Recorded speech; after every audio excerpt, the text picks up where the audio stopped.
दोस्तों good morning. आज अपन बात करते हैं दोस्तों ट्रांसफॉर्मर के ईएमएफ समीकरण की। ट्रांसफॉर्मर का ईएमएफ समीकरण क्या होता है दोस्तों?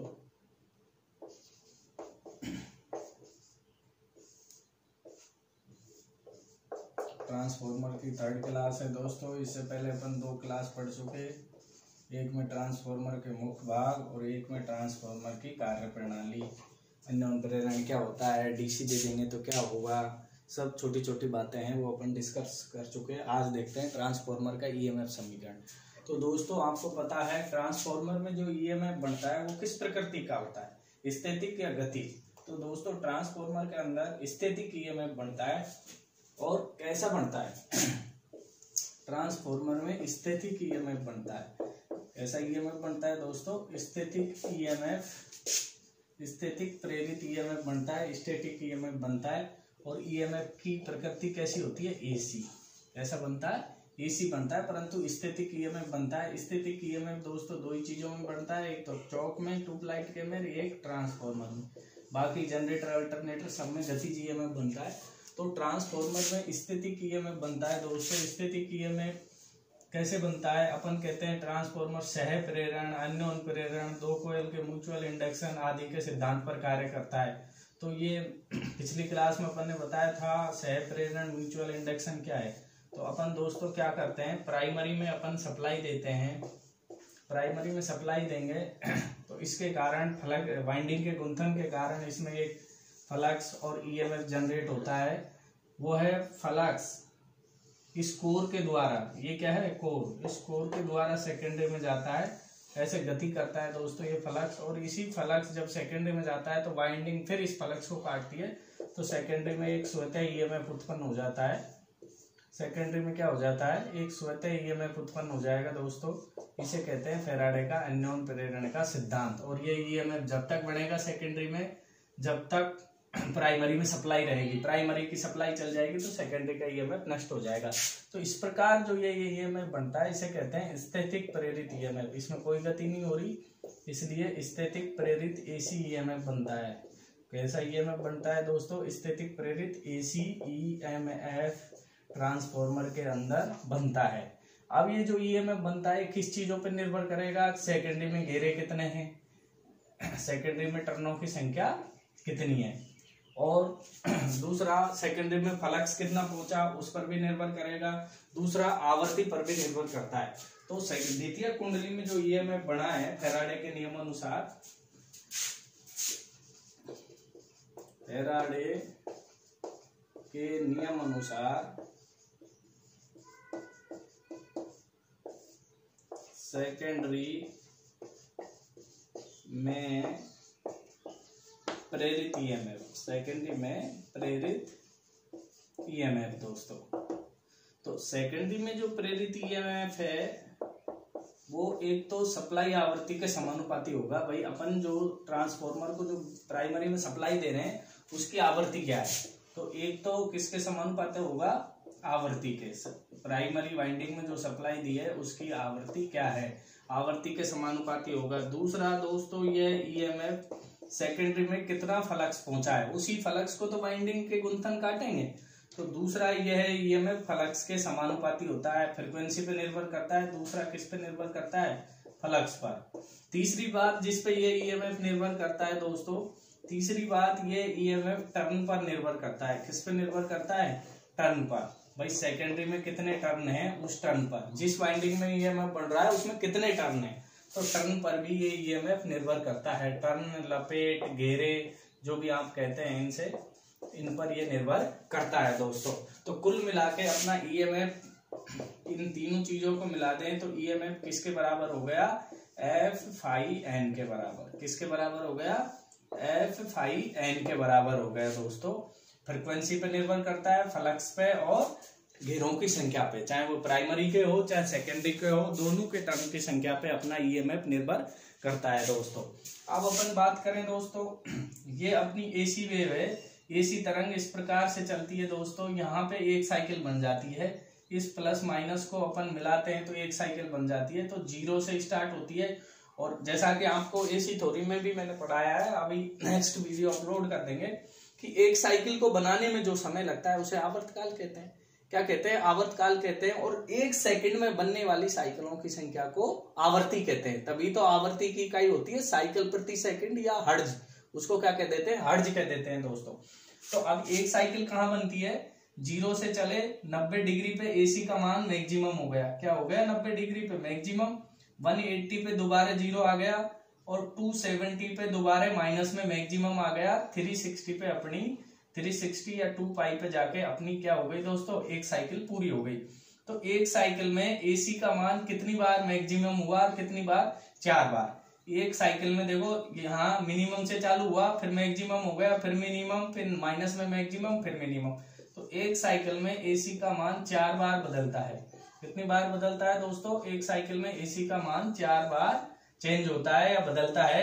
इसलिए अपन जो ईएमएफ समीकरण है इसमें किसका गुणा कर देंगे? 4 का गुणा कर देंगे तो क्या आ जाएगा?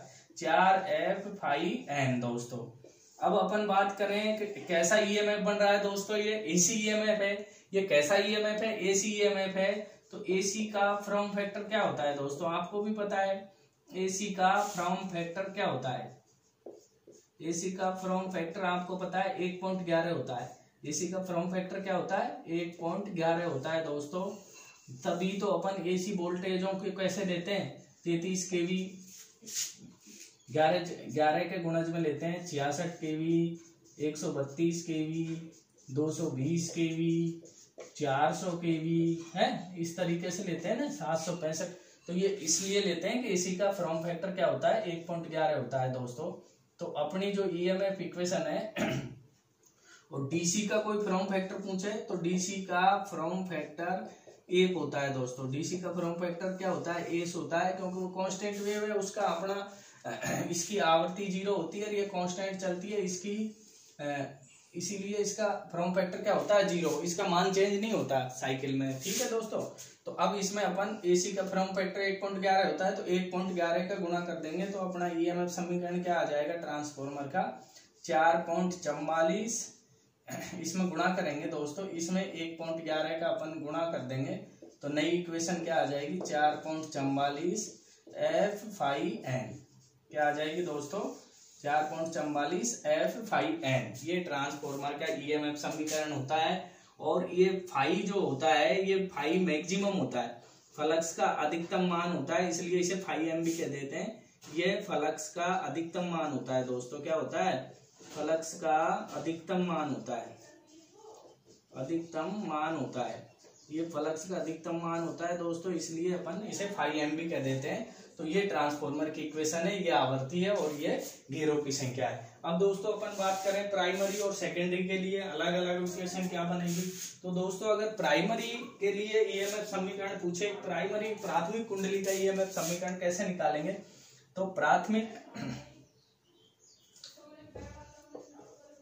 प्राइमरी में प्रेरित ईएमएफ पूछे तो प्राइमरी का जो ईएमएफ निकालना हो तो ईएमएफ की जगह E1 बराबर 4.44 F∅। तो मैक्सिमम मान लेते ही हैं फाई का। फाई कॉमन होता है, उभयनिष्ठ होता है दोस्तों। ये फाई उभयनिष्ठ होता है, कॉमन होता है दोनों बाइंडिंगों में। तो फाई एम और एन की जगह क्या आ जाएगा? टर्म किसके ले लेंगे? प्राइमरी के। जब प्राइमरी का ईएमएफ पूछेगा दोस्तों और जब सेकेंडरी का पूछेगा तो सेकेंडरी का ईएमएफ ले लेंगे E2 बराबर 4.44 F∅M इंटू N2। क्या ले लेंगे दोस्तों? N2। तो दोस्तों ये ट्रांसफॉर्मर के ईएमएफ इक्वेशन है। ट्रांसफॉर्मर की ईएमएफ इक्वेशन क्या होती है? 4.44 F∅N। इसी से क्वेश्चन पूछे जाते हैं। इसके अभी अपन क्वेश्चन भी करेंगे दोस्तों। एक बार ये टॉपिक खत्म हो जाए उसके बाद अभी अपन इसके क्वेश्चन भी करके आपको बताएंगे दोस्तों। और फ्रीक्वेंसी का और ट्रांसफॉर्मर की साइज का संबंध आपको पता है। फ्रीक्वेंसी जैसे बढ़ाते हैं ट्रांसफॉर्मर की साइज वैसे वैसे घटती है दोस्तों। अब आगे देखते हैं दोस्तों ट्रांसफॉर्मेशन रेशियो क्या होता है।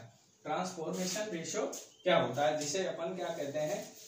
वोल्टता रूपांतरण अनुपात या ट्रांसफॉर्मेशन रेशियो कहते हैं। इसे किससे प्रदर्शित करते हैं दोस्तों? के से प्रदर्शित करते हैं। तो अब देखते हैं transformation ratio. Second topic transformer का ट्रांसफॉर्मेशन रेशियो। ट्रांसफॉर्मेशन रेशियो की बात करते हैं दोस्तों।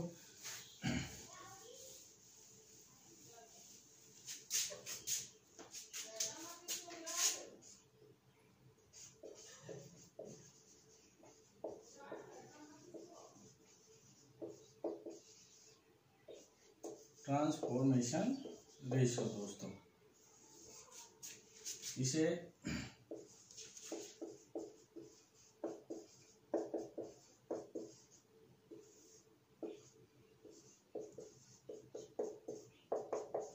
बोल्ट्जमान रूपांतरण अनुपात भी कह देते हैं दोस्तों। क्या कह देते हैं? बोल्ट्जमान रूपांतरण अनुपात। इसका दूसरा नाम हो जाता है दोस्तों बोल्ट्जमान रूपांतरण अनुपात। ध्यान रखने योग्य बात है, इसे कैसे प्रदर्शित करते हैं, इसे कैसे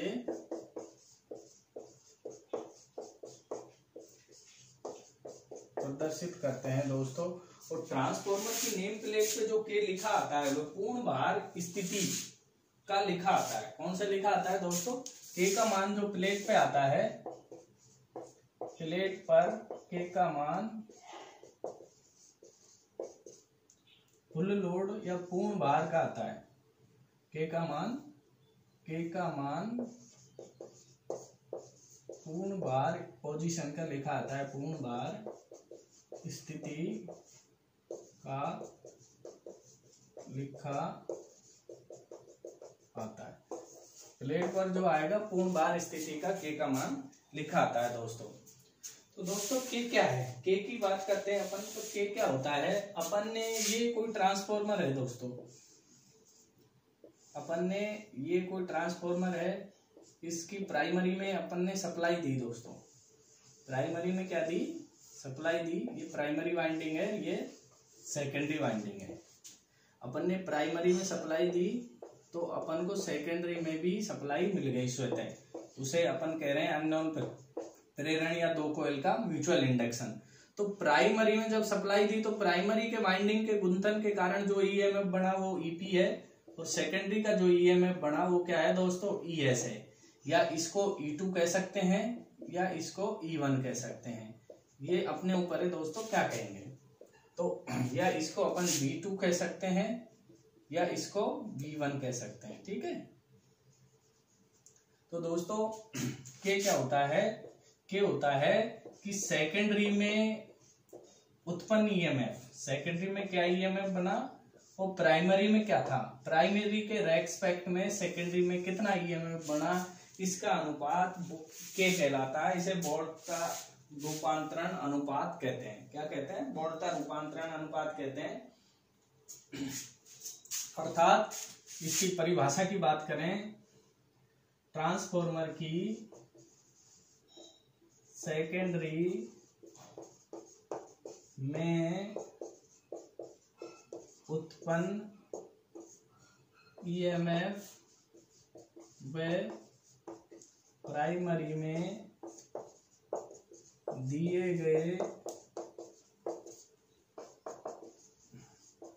ईएमएफ का अनुपात बोल्ट्जमान रूपांतरण अनुपात कहलाता है।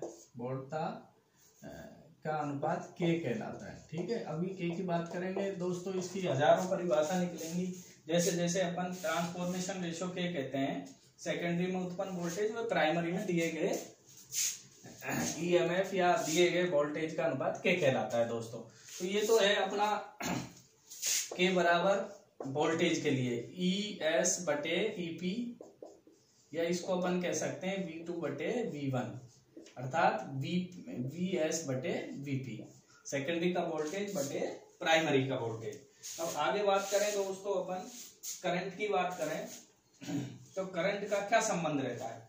अब आपको पता है दोस्तों, अब अपन के का मान ईएमएफ इक्वेशन से निकालेंगे तो भी ये निकलेगा। और स्टेप अप स्टेप डाउन में अपन पढ़ते थे के का मान क्या आएगा, स्टेप अप है और स्टेप डाउन है। अपन ने फर्स्ट क्लास में ही पढ़ा था स्टेप अप और स्टेप डाउन, एक होता है अपचाई एक उच्चाई। तो आपको पता है स्टेप अप क्या कर रहा है, वोल्टेज को बढ़ा रहा है, स्टेप अप क्या कर रहा है, वोल्टेज को बढ़ा रहा है। अर्थात इसने क्या किया कि प्राइमरी में इसका कम वोल्टेज था वीपी, और इस वीएस क्या कर दिया, वीएस में इसको बढ़ा दिया। अर्थात इसने यहाँ कम वोल्टेज को अधिक वोल्टेज में बदल दिया दोस्तों। तो अपन के का मान निकालेंगे स्टेप अप के लिए, तो के का मान कैसे निकालेंगे, वीएस बटे वीपी, अर्थात अधिक में किसका भाग देंगे, कम का भाग देंगे दोस्तों। तो अधिक में कम का भाग देंगे तो के का मान क्या आएगा, हमेशा एक से बड़ी संख्या आएगी। तो के का मान 1 से बड़ा आता है। किसके लिए आता है? के का मान 1 से बड़ा स्टेप अप ट्रांसफॉर्मर का होता है दोस्तों। किसका होता है? स्टेप अप ट्रांसफॉर्मर का होता है। और के का मान जब 1 से बड़ा है तो उसकी क्या क्या शर्तें रहेंगी ये आपको पता है। के का मान 1 से बड़ा कब रहेगा? जब Vs अर्थात V2 सेकेंडरी का जो वोल्टेज है वो प्राइमरी से बड़ा होना चाहिए। सेकेंडरी में घेरों की संख्या है वो भी प्राइमरी के घेरों की संख्या से बड़ी रहनी चाहिए। करंट प्राइमरी का करंट बड़ा रहना चाहिए सेकेंडरी से। ये 3 शर्तें होंगी। ये 3 शर्तें जब पूरी होंगी दोस्तों तभी अपना के का मान क्या होगा? 1 से अधिक होगा। तो अपन ये देखते हैं स्टेप अप ट्रांसफॉर्मर में दोस्तों। अब स्टेप डाउन में ऐसे ही कहते हैं के का मान स्टेप अप में क्या, स्टेप डाउन क्या करता है? उच्च वोल्टेज को किस में बदलता है? निम्न वोल्टेज में। अर्थात वोल्टेज का मान क्या करता है? वोल्टेज को घटाता है। स्टेप डाउन का मतलब यही है।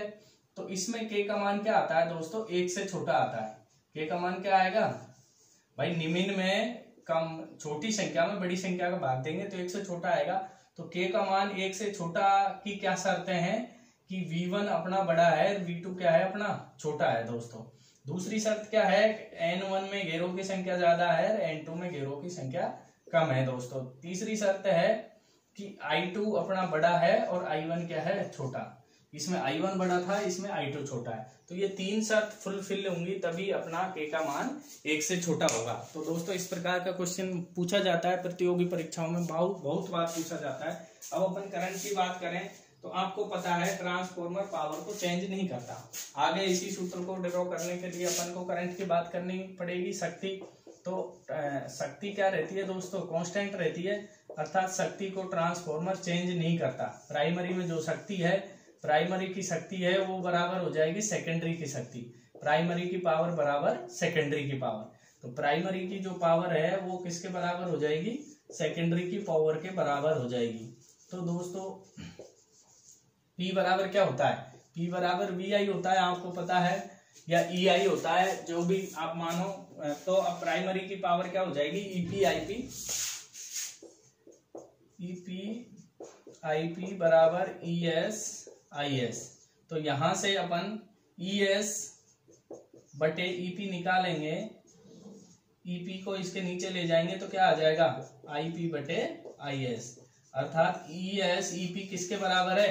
IP बटे IS के। तो यहाँ ES EP की जगह बराबर क्या लिख देंगे? IP बटे IS। क्या रख देंगे? प्राइमरी की करंट बटे सेकेंडरी की करंट। तो ये करंट तक फॉर्मूला आ गया दोस्तों। अब अपन प्रतिबाधा की बात करें। इम्पीडेंस क्या होता है? प्राइमरी की से पावर बराबर सेकेंडरी की पावर, और पावर बराबर क्या होता है दोस्तों? अपना I² R, I² ZP भी अपन लिख सकते हैं, IP² बटे ZP। तो प्राइमरी का इम्पीडेंस और उसकी बात करें तो दोस्तों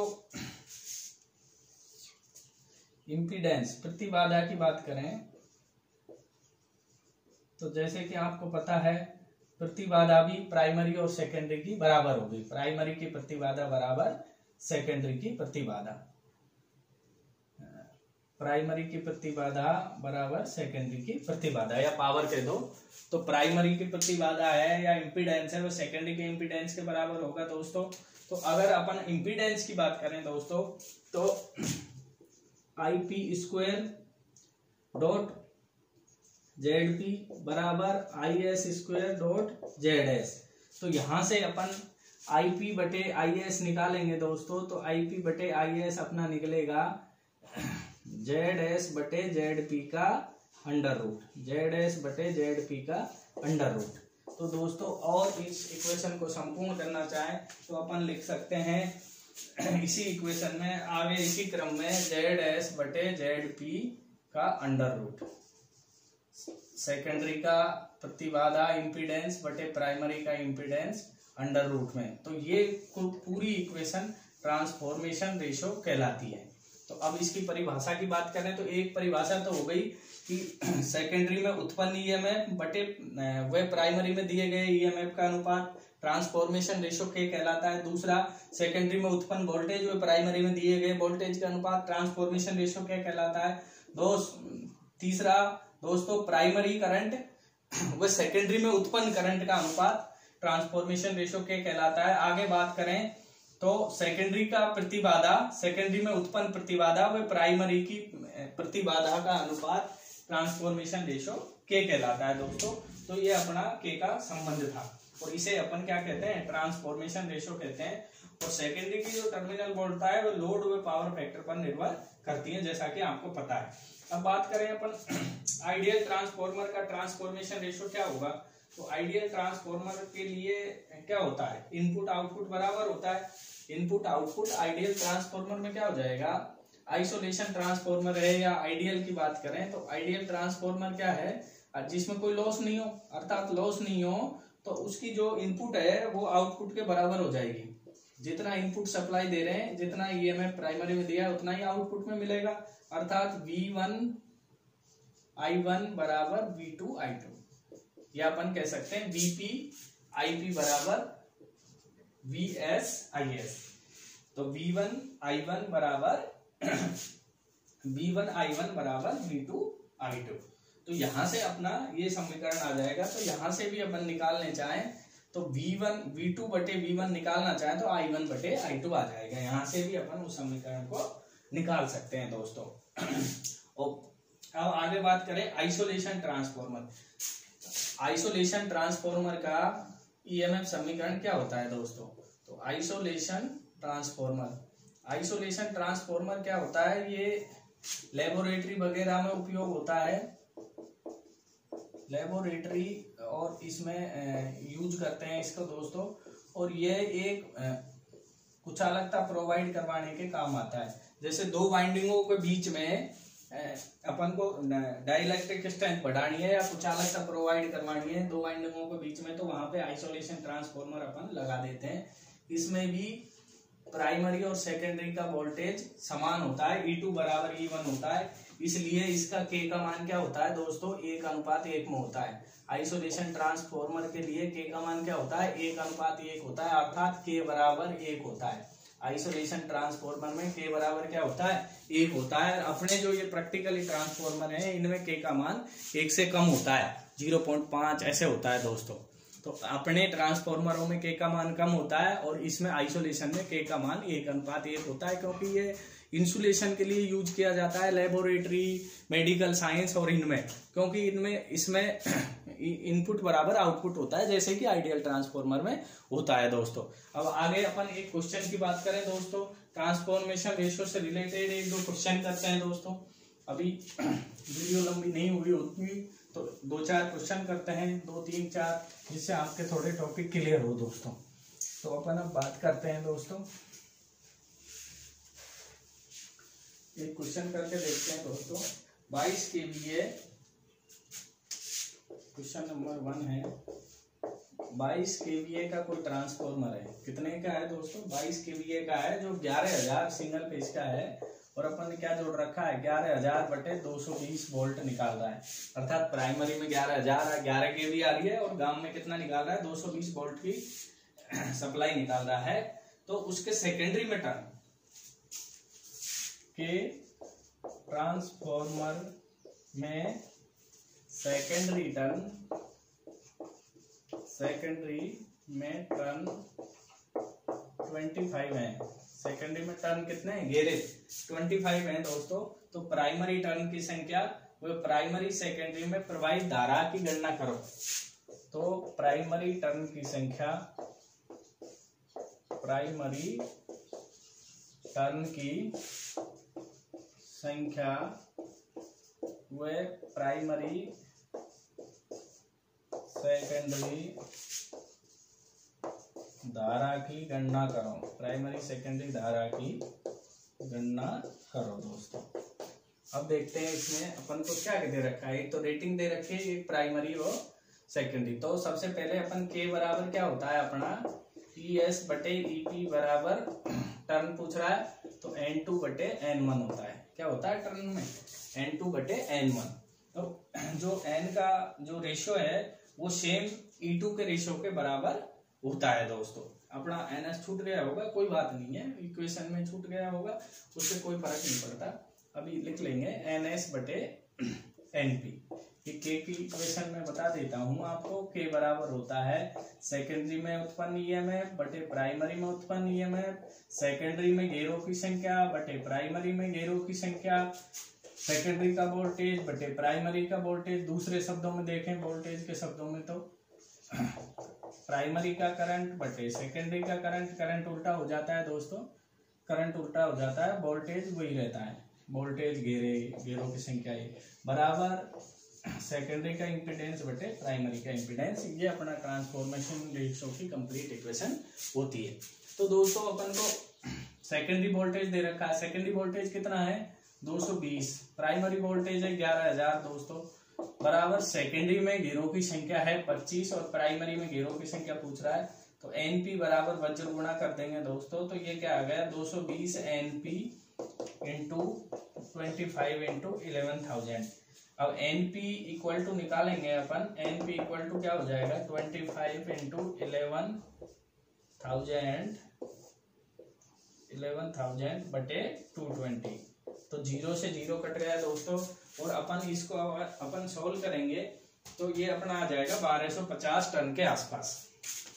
क्या आ जाएगा 11 दूनी 22, यहाँ 100 बच गए और 100 से 100 को काटेंगे 2 से तो 50, तो 25 पंजो 125। अच्छा 1250 टन आ गए, किसमें आ गए प्राइमरी में कितने टन आ जाएंगे दोस्तों 1250 टन आ जाएंगे।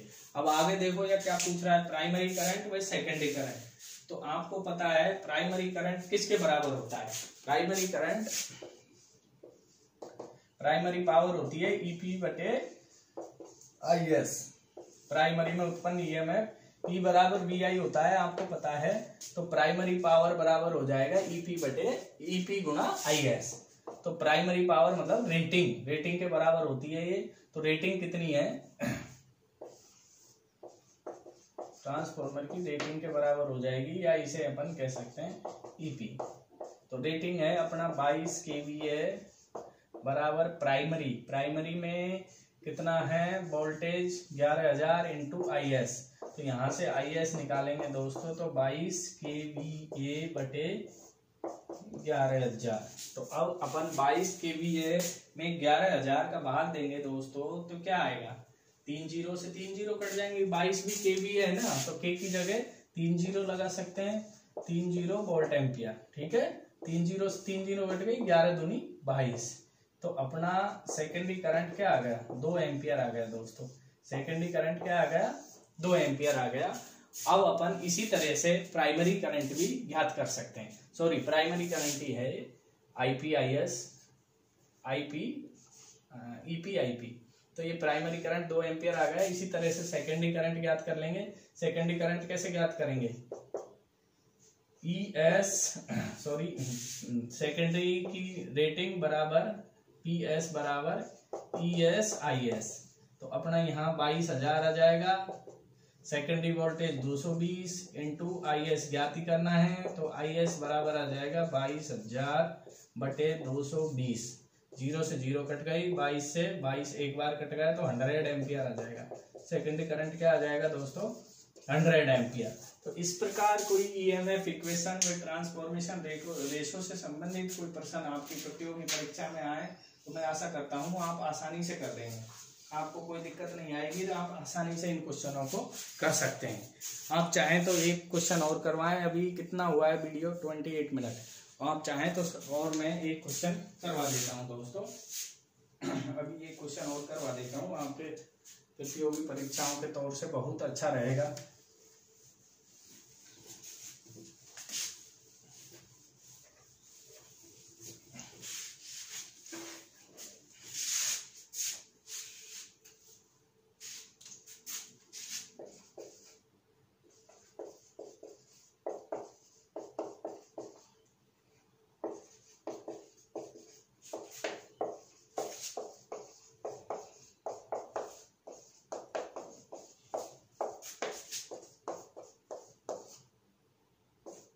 टन प्रति वोल्ट या ई लिख सकते हैं इसे, टन प्रति वोल्ट को एन बटे ई भी लिख सकते हैं, एन बटे ई भी लिख सकते हैं। टन प्रति वोल्ट का मान दोस्तों 8 है, वो प्राइमरी वोल्टेज 110 वोल्ट है और सेकेंडरी वोल्टेज 25 वोल्ट है।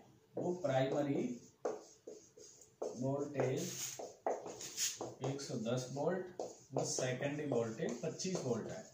सेकेंडरी वोल्टेज कितना है दोस्तों?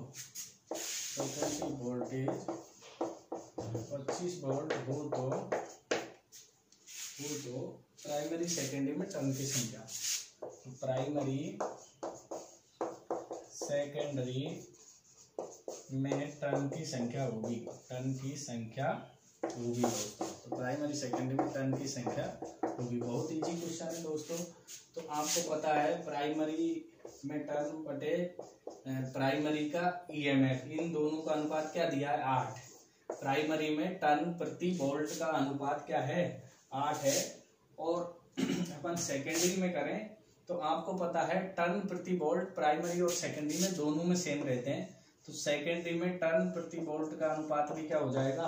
8 ही हो जाएगा दोस्तों। क्या हो जाएगा? 8 ही हो जाएगा, क्योंकि टर्न प्रति वोल्ट दोनों वाइंडिंगों में समान होते हैं। अब अपन यहाँ से बात करें दोस्तों तो एनपी बराबर क्या आ जाएगा? प्राइमरी में टर्न क्या आ जाएंगे? 8 इंटू ईपी। अब ईपी का मान क्या दिया है?